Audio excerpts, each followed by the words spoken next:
Firstpost reports from the world's second largest continent.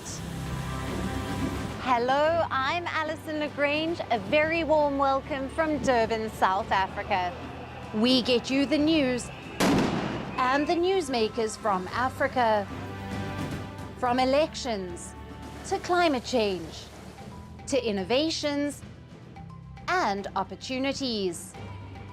As the world's attention shifts, we report from Africa, the heart of the global South.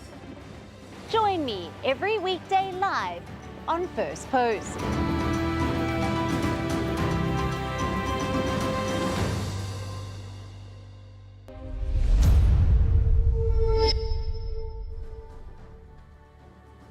Hello and welcome to First Post Africa, where we get you the top stories from the continent and from across the world. I'm Alison Lagrange, coming to you live from Durban, South Africa. First, let's take a look at the headlines. Days after India's Operation Sindoor against Pakistan, Indian Defence Minister Rajnath Singh questions Islamabad's ability to handle nuclear weapons, urging international bodies to take control of its facilities. Russia calls Ukraine's President Zelensky a clown and a loser, just ahead of high-stakes peace talks in Turkey for the first time since the war broke out in 2022. Despite proposing the meeting, President Putin won't attend it. President Donald Trump says he wants the United States to, quote-unquote, take Gaza and transform it into a freedom zone, in his most provocative remarks yet, amid the ongoing Israel-Hamas war. More than 400 Myanmar nationals crossed into Thailand after armed groups launched drone strikes on a junta base in one of the fiercest border escalations since the country's civil war erupted post the 2021 coup. And fresh gunfights break out in Libya's capital Tripoli, just a day after authorities claimed that the violence had ended. Rival groups Rada and 444 Brigade exchanged fire near key sites, including the city's port.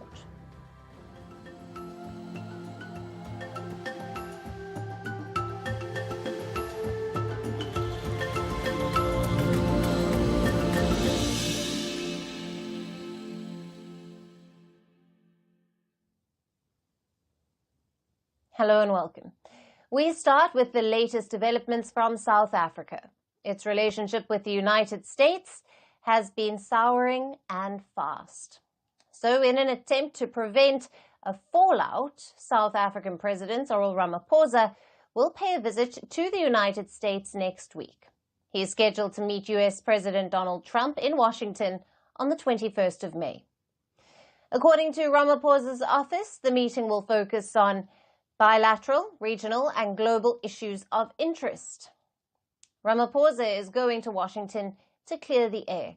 Since Trump's return to power, a series of decisions has led to a sharp downturn in bilateral ties. Most recently, a group of white South Africans arrived in the United States and were granted refugee status by the Trump administration. Ramaphosa condemned the move strongly, calling those who fled the country cowards. Trump insists Afrikaners in South Africa are being persecuted and are victims of what he calls a genocide. These claims remain unsubstantiated and rooted in a widely discredited conspiracy theory. Trump has fast-tracked the settlement process, arguing that white South Africans are subjected to racial discrimination. Pretoria has rejected the accusation, questioning the very basis on which refugee status was granted. It says that there is no persecution taking place. Refugee advocates have also raised questions, especially as the US has slowed or halted resettlement for refugees fleeing actual war zones. Then why the special path for Afrikaners? I want to ask you about South African refugees. Now, this comes as you've halted virtually all refugee admissions for people fleeing famine and war from countries like Sudan and the Democratic Republic of Congo.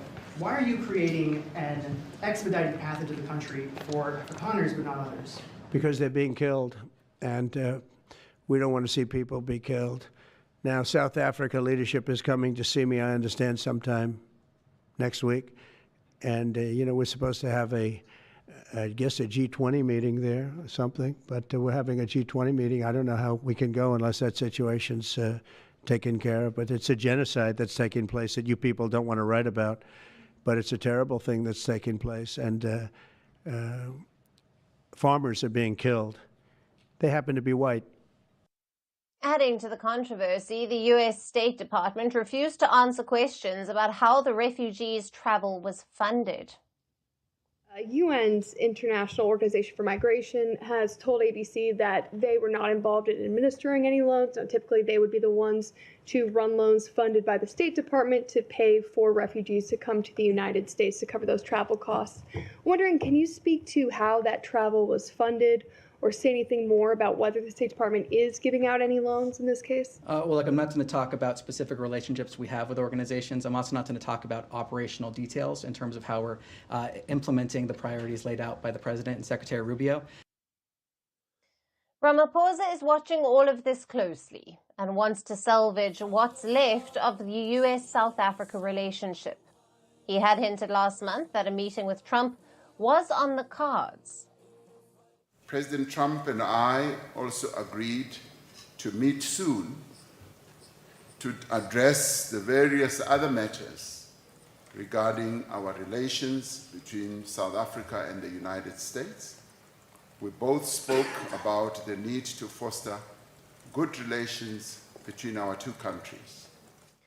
South Africa is also preparing to appoint a new ambassador to Washington. Ramaphosa will name a successor to Ibrahim Rasool, who was expelled by the U.S. in March, shortly after Trump returned to power. With Ramaphosa heading to Washington, there's now some hope that the damaged ties could get a reset. We'll be tracking developments closely. Staying in South Africa, we'll now look at another white genocide story. It has exploded on Musk's social media platform X, formerly known as Twitter. His AI, Grok, has left people baffled on the internet. They ask Grok harmless questions about music, about entertainment, and about scenic locations and places. And instead of simple replies, the bot kept bringing up white genocide in South Africa. You know that feeling when you scream at Alexa to do one simple thing and she does everything except what you need? That was Grok for netizens. It went on like a broken record. Every prompt it was given, it just kept mentioning white genocide. Take a look at this. One user asked on X if we are in trouble using the F word. Grok went into a hard launch and landed in South Africa again. Other users too got similar responses. In each case, the answers strangely drifted into claims of racial targeting in South Africa. Soon, many of these posts started being taken down, but the damage was done, leaving many worried why a chatbot is pushing politically charged claims into unrelated prompts. Now, that unusual behavior for an AI raised eyebrows. Many started speculating if Elon Musk's past comments on the matter have something to do with it. Grok's responses started seeming less like a bug and more like a bias. Now, one user asked why the US right wing pushed the genocide narrative and who's spreading these lies. Grok jumped to defend itself, saying its algorithm hadn't been tampered with. It said it was neutral and advised users to check the Human Rights Watch. As we discussed, the white genocide is a conspiracy theory. It has been widely dismissed. Fact-checkers and journalists have debunked it. Musk, who grew up in South Africa, has repeatedly pushed this claim on his own platform. He recently sold X to his own artificial intelligence company, XAI. Musk wanted Grok to be deeply integrated. Now, the Grok going rogue comes at a time when the white genocide topic is already in the headlines. Now, we told you the white South African refugees resettling to the US Trump cited genocide as a reason, even as refugee programs for other countries remain on hold. So what was Musk's AI bot really responding to? Was it programming, or prompts, or politics? We'll be watching for any clarification. Just, we'll not be going to Grok for any clarity.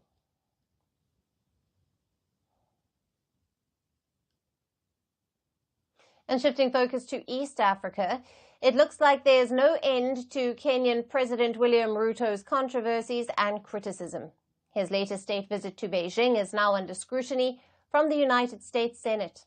Lawmakers in Washington are raising questions about President Ruto's allegiance, just months after Kenya was designated a major non-NATO ally by the US.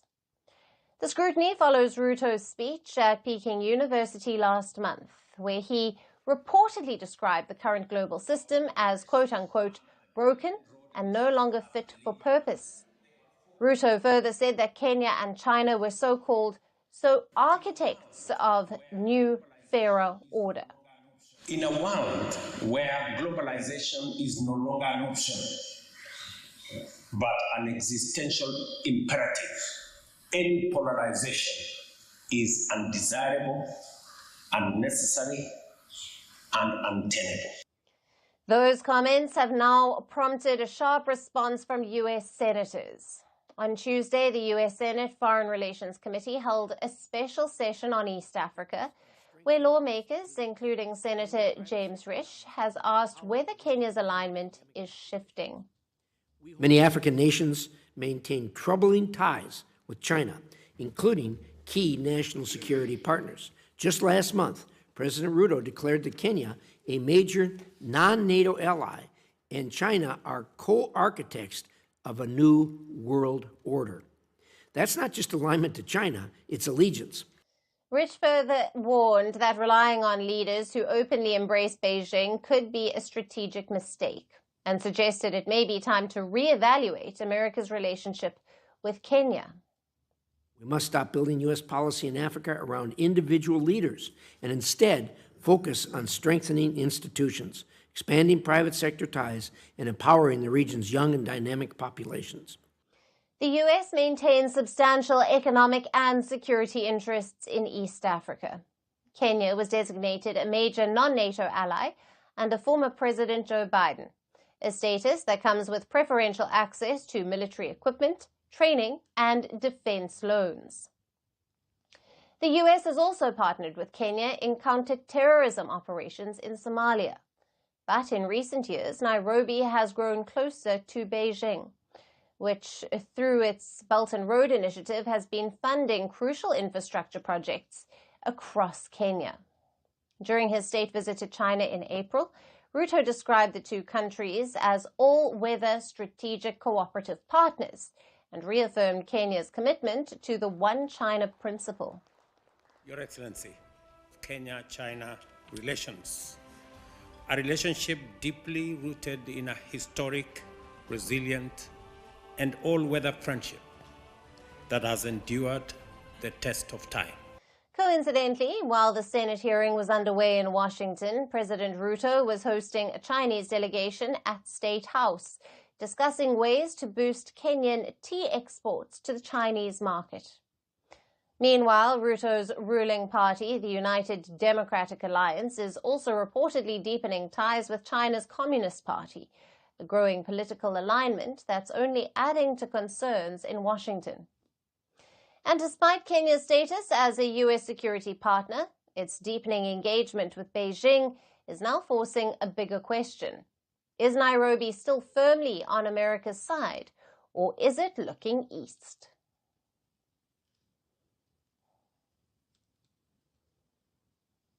And for our last story, let's turn our attention to the sharply escalating tensions between France and Algeria. In the latest escalation, France has announced that it will expel Algerian diplomats in a move of strict reciprocity. Now, this comes after Algeria expelled 15 French officials last week.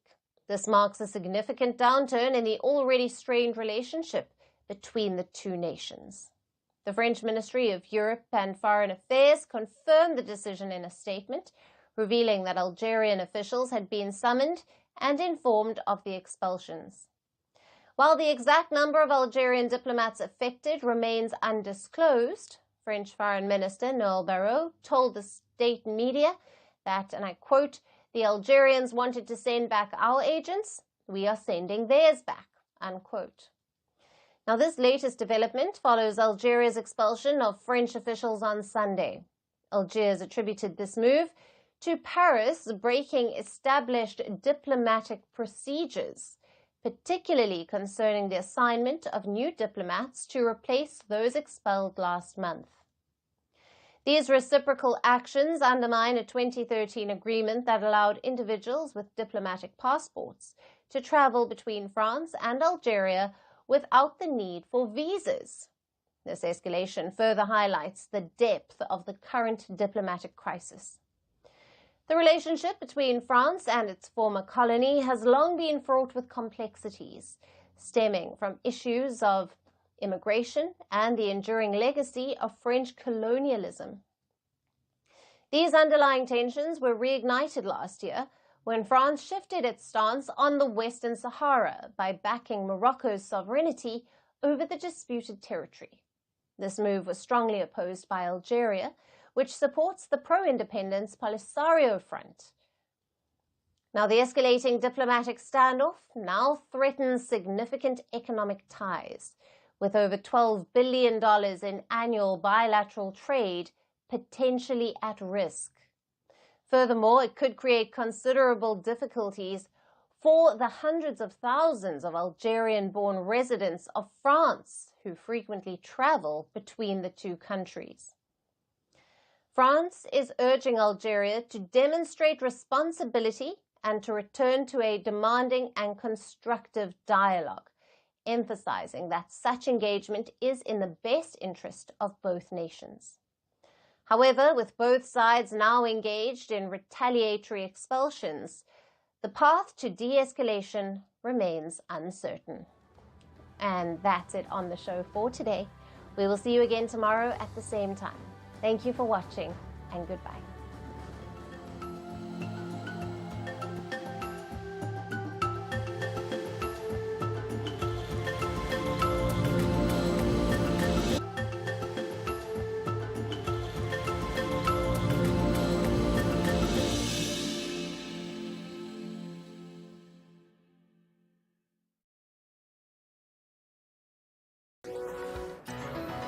Hello and a very warm welcome. I am Gushin Garland and you're watching Firstpost.